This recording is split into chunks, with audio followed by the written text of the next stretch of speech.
দেখছেন বাংলাএমজ নিউজ। আমরা সত্যি চাপি না, সত্যি ছাপি। Please like and subscribe our channel for further updates. आप सभी का अभिनंदन है, सभी को नमस्कार। बंगाल में पंचायत चुनाव के नतीजों का गणना चल रहा है और स्वाभाविक रूप से जहां तक बंगाल का स्वभाव है,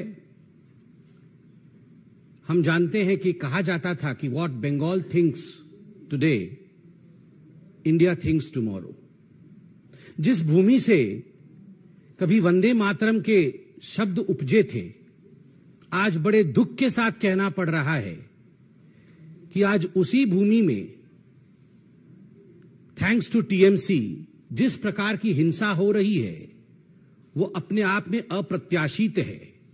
इससे पहले कभी इस प्रकार की हिंसा न हमने कभी देखा था, न किसी चुनाव में सुना था। चुनाव और हिंसा आज बंगाल में पर्यायवाची शब्द बने हुए हैं और बंगाल में ये कोई पहली बार हो रहा हो ऐसा विषय भी नहीं है। इस बार के पंचायत के चुनाव जो कि अभी 8 जुलाई को संपन्न हुए, आज काउंटिंग चल रहा है। आज अखबारों में हर जगह यह खबर छपी है कि लगभग 45 लोग आज तक, जब से नॉमिनेशन आरंभ हुआ है और काउंटिंग अभी चल रहा है, लगभग 45 लोगों की हत्या की जा चुकी है। 45 people have died as of today as far as the panchayat elections of 2023 in West Bengal is concerned. आप याद करिए, इससे पहले के असेंबली चुनाव 2021 में लगभग 52 लोगों की हत्या हुई थी। 52 people had died in the assembly elections during Bengal. 2018 के पंचायत के चुनाव में 23 लोगों की हत्या हुई थी, चुनावी हत्या। और उससे पहले 2013 के बंगाल के पंचायत के चुनाव में 15 लोगों की हत्या हुई थी। 2013 में 15 लोग, 2018 में 23 लोग और 2023 जो वर्तमान का पंचायत चुनाव चल रहा है उसमें 45 लोगों की हत्या उत्तरोत्तर दिन प्रतिदिन लोकतंत्र किस प्रकार दम तोड़ रहा है बंगाल में, यह आपके सामने पेश है, संख्यावत पेश है। बंधुगण, केवल हत्याएं नहीं, आप अगर अखबार पढ़ेंगे तो जिन शब्दों का प्रयोग सर्वाधिक किया गया है बंगाल के पंचायत के चुनावों को लेकर, वो शब्द है फायरिंग, गोलीबारी, बॉम्बिंग, बमबारी, बोगस वोटिंग, रिगिंग, मतपेटियों का जलाना, मतपेटियों को फेंकना। कोई तालाब में फेंक रहा है मतपेटियों को, तो कोई वोट रिगिंग करके किस प्रकार से जीता जा सकता है, टीएमसी उस प्रयत्न में, उस यत्न में लगी है। जिस डेमोक्रेसी में, जिस लोकतंत्र में फायरिंग, बॉम्बिंग, हत्या, रिगिंग ऐसे शब्दों का प्रयोग होता है, उस लोकतंत्र का क्या वजूद है, आप जरा सोच के देखिए। बंधुगण, आप सभी जानते हैं कि जहां तक भारतीय जनता पार्टी का सवाल है, हमने लगभग 6000 पोलिंग बूथों पे रीपोलिंग का डिमांड किया था। इस कदर एक बायसनेस के साथ यह पोलिंग हुई है। आप सबने सुना था सुप्रीम कोर्ट और हाईकोर्ट ने क्या कहा था। सुप्रीम कोर्ट ने ताकीद किया था राज्य सरकार को कि आप सही तरीके से तटस्थ होकर केंद्रीय बल के साथ, सेंट्रल फोर्सेस के साथ चुनाव कराइए। सेंट्रल फोर्सेस तो गई, मगर डिप्लॉयमेंट जो सेंट्रल फोर्सेस के हुए उनका ठीक तरह से डिप्लॉयमेंट राज्य की सरकार ने नहीं किया।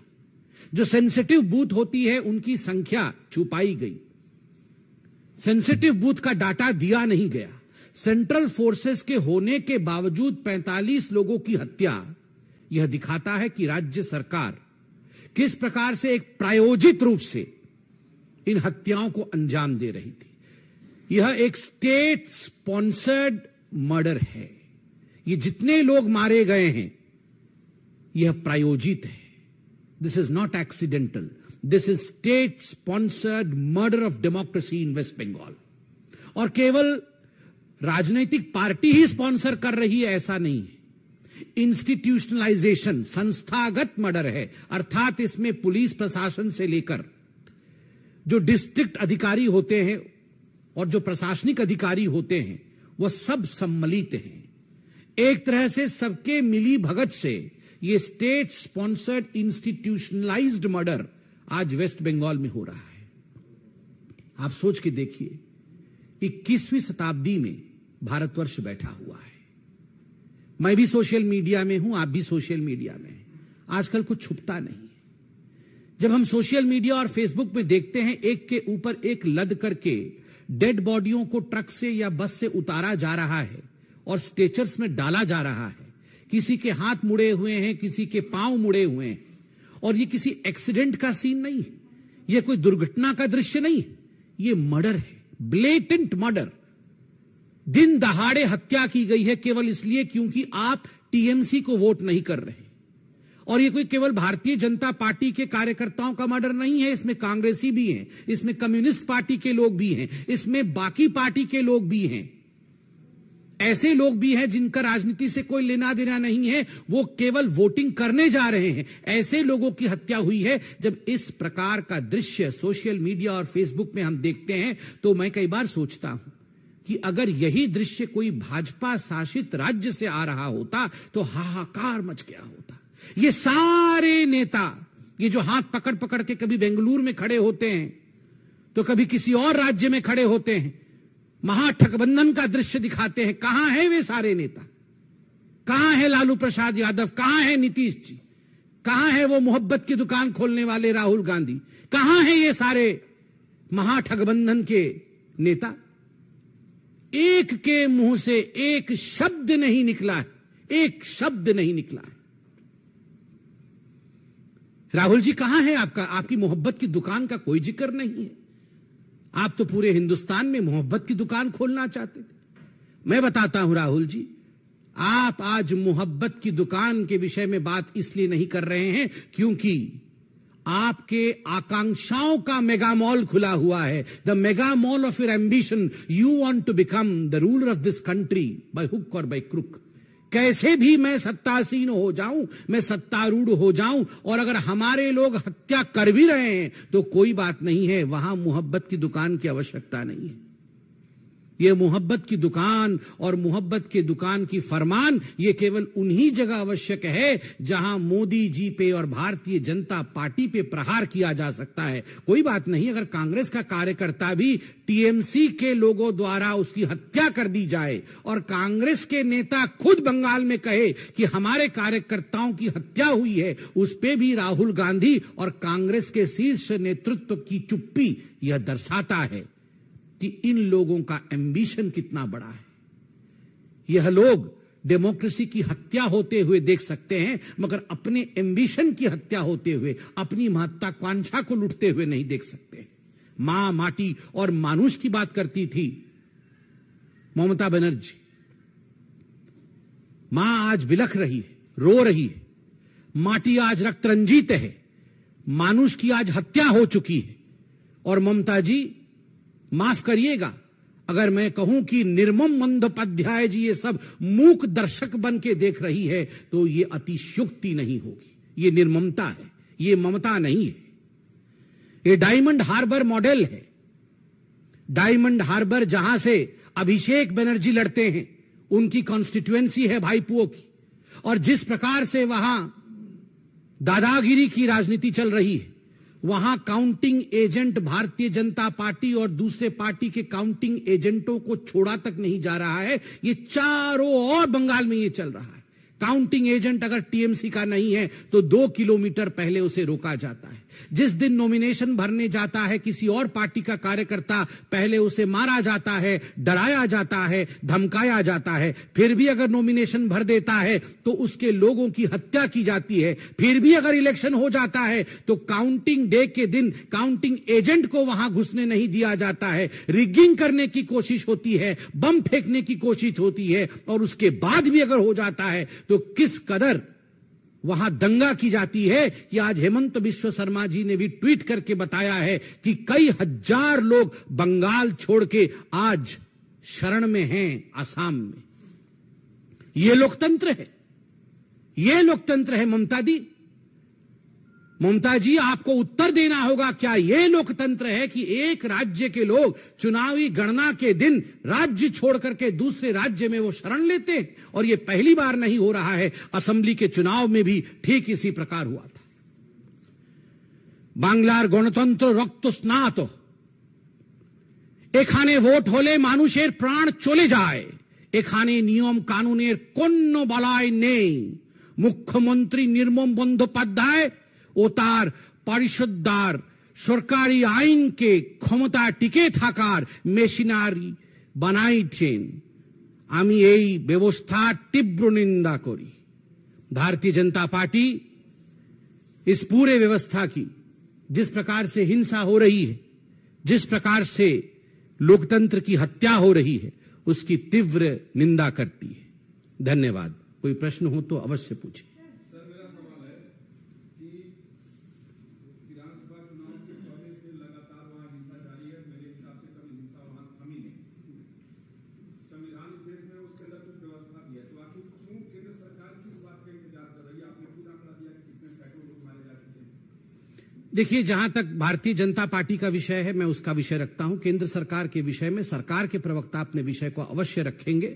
भारतीय जनता पार्टी ने एक कमेटी बनाई है, 4 दलीय कमेटी है, और यह कमेटी वहां पर हिंसा को पढ़ने, उसके विषय में जानने के लिए, उसके विषय को स्थापित करने के लिए गई है। केंद्र सरकार भी, हमने देखा है न्यूज के माध्यम से, गृह मंत्रालय ने रिपोर्ट भी मांगी है। तो स्वाभाविक रूप से इन सब विषयों का आंकलन करने के बाद जो भी उचित कदम होगा सरकार व पार्टी उठाएगी। कोर्ट में भी विषय गया हुआ है, इसके विषय में भी आप जानते हैं।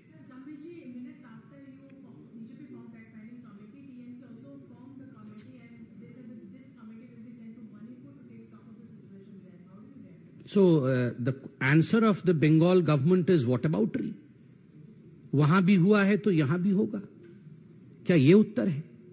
52 लोगों का मर जाना असेंबली इलेक्शन में, 45 लोगों की मृत्यु पंचायत के इस बार के चुनाव में। शर्म से जहां हम सबको सर झुका लेना चाहिए, वहां वॉटअबाउटरी हो रही है कि वहां भी हुआ था तो क्या हो गया, यहां भी होगा। मुझे लगता है ये बहुत शर्मनाक स्टेटमेंट है बंगाल के टीएमसी पार्टी द्वारा। उनको क्षमा मांगनी चाहिए। Yes ma'am.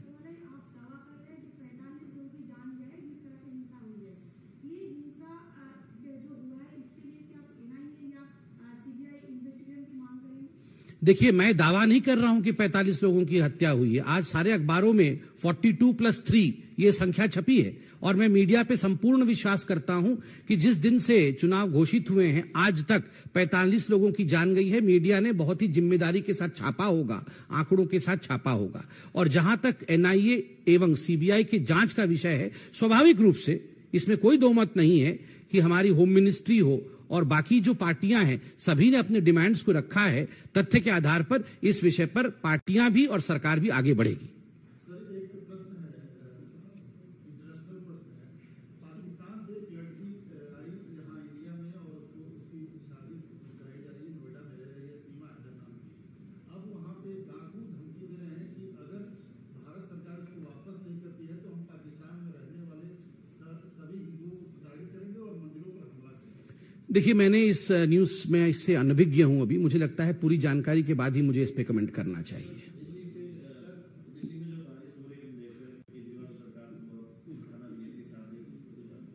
ये स्वाभाविक रूप से बारिश हो चाहे दिल्ली में कुछ भी हो, केजरीवाल सरकार और उनका एक रवैया रहता है कि दूसरों के कंधे के ऊपर जिम्मेदारी डाल देना और राजनीति करना। मुझे लगता है आज पूरे देश में जिस प्रकार से बारिश का प्रकोप है, हम टीवी के माध्यम से और बाकी माध्यमों से देख रहे हैं, ये संवेदनशील विषय है। लोगों के घर बह जाने, लोगों का जान चला जाना, ये राजनीति का विषय कदाचित नहीं है। सभी सरकारें, चाहे किसी भी पार्टी की हो, एकजुट होकर इस पर काम करना चाहिए। जिस प्रकार की ओछी राजनीति मैं देख रहा हूं, ट्विटर के माध्यम से भी कुछ लोग दोषारोपण करने का काम दिल्ली में बैठ के कर रहे हैं। मुझे लगता है कि जब चुनाव लड़ते हैं और कहते हैं कि जिम्मेदारी मेरी है, जब एडवर्टाइजमेंट पे करोड़ों खर्च करते हैं, तो जिम्मेदारी लेने पर भी तनिक सी जमीर खर्च करनी चाहिए। थोड़ा सा करोड़ों खर्च जब एडवर्टाइजमेंट में है, तो थोड़ा सा खर्च जमीर पे भी होना चाहिए।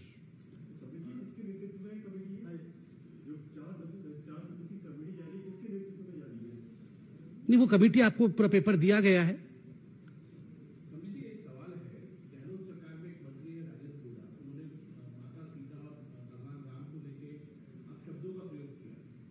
देखिए, बड़ा दुखद विषय है जिस प्रकार के शब्दों का प्रयोग राजेंद्र जी, जो कि मंत्री हैं गहलोत जी की सरकार में राजस्थान में, उन्होंने मां सीता के लिए और भगवान राम के लिए किया है, ये अपने आप में बहुत चिंताजनक विषय है।